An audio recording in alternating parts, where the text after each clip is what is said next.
শ্রীলঙ্কার বোলারদের দিকেও যদি একটু তাকাই নাবিল কায়সার, যে তারা কি আসলে যথেষ্ট চাপ বাংলাদেশের ব্যাটারদের উপর প্রয়োগ করতে পেরেছে কিনা, বা তারা আসলে কতটুকু প্ল্যান করে ফিল্ড সেট আপটার কথাও আমি আনতে চাই এই জায়গায়, যে field set up attacking mindset সেটা আসলে কতখানি তারা দেখাতে পেরেছে তাদের ঘরের মাটিতে।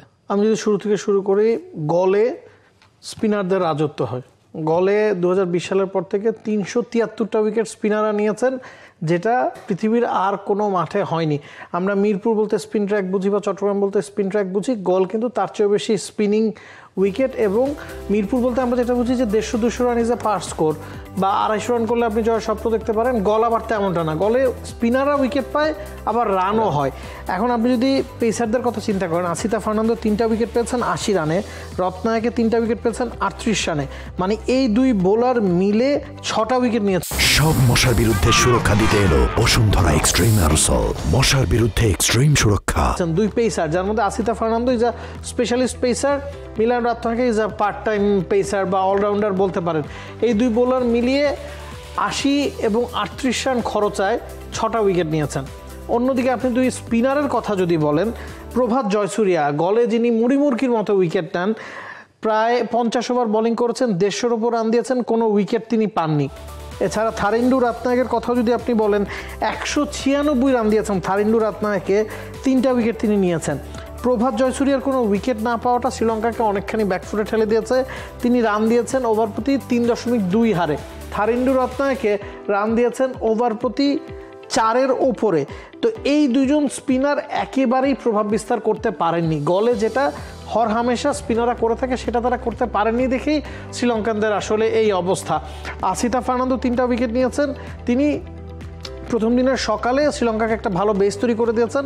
আবার মিলান রত্নাকে আজকে শেষ বেলায় এসে 3টা উইকেট নিয়েছেন।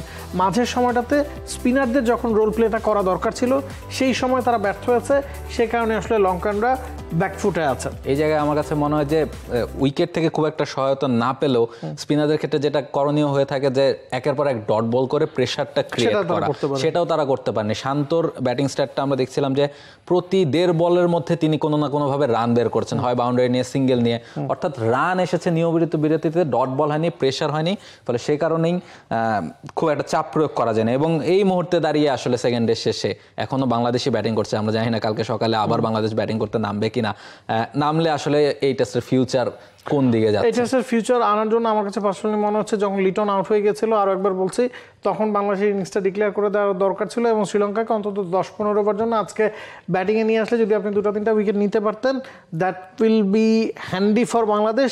এখন মনে হচ্ছে যে আগামীকাল সকালে বাংলাদেশ ব্যাটিং করতে নামবে, হয়তো আরও 15-20টা রান যুক্ত করতে চাইবে। এখন এই টেস্টে ফল আনতে হলে বাংলাদেশকে শ্রীলঙ্কাকে ফলোঅনে ফেলতে হবে। ধরুন আপনি 500 রান করলেন, 484 থেকে 500-তে পৌঁছালেন, তার মানে শ্রীলঙ্কাকে যদি আপনি 300-এর আগে অল আউট করতে পারেন, সেক্ষেত্রে বাংলাদেশ হয়তো শ্রীলঙ্কাকে ফলোঅনে ফেলতে পারে। কারণ বাংলাদেশ যে ধরনের ক্রিকেট খেলে অভ্যস্ত, খুব বেশি রিস্ক তারা নিতে চাইবে না, ড্রতে তারা সন্তুষ্ট থাকবে। তো এখনও পর্যন্ত সেই মনোভাবই তাদের ব্যাটিং স্টাইল বা ব্যাটিং অ্যাপ্রোচটা মনে হয়েছে। এখন যদি ফল আনতে হয়, শ্রীলঙ্কার ভালো ব্যাটিং করা যাবে না, আবার বাংলাদেশি বোলারদের খুব ভালো বোলিং করতে হবে। সেক্ষেত্রেই হয়তো ফার্স্ট ইনিংসে যদি শ্রীলঙ্কাকে 250-300-এর মধ্যে আটকে রাখা যায়, ফলনে ফেলা যায়, তাহলেই হয়তো ফল আসা সম্ভব। আমার কাছে মনে হয় যে নাজমুল হোসেন শান্ত যথেষ্ট অ্যাটাকিং চিন্তাটা দেখাবেন এবং আগামীকাল হয়তো বা সকালবেলা শ্রীলঙ্কাকেই ব্যাটিংয়ে পাঠাবেন, 2-1টা উইকেট দ্রুতই নিয়ে নেওয়ার চেষ্টা করবেন, সেই প্রত্যাশা আমরা করবো। এবং আমরা প্রত্যাশা করবো বাংলাদেশের বোলাররাও কাজের কাজটা করে দিতে পারবেন।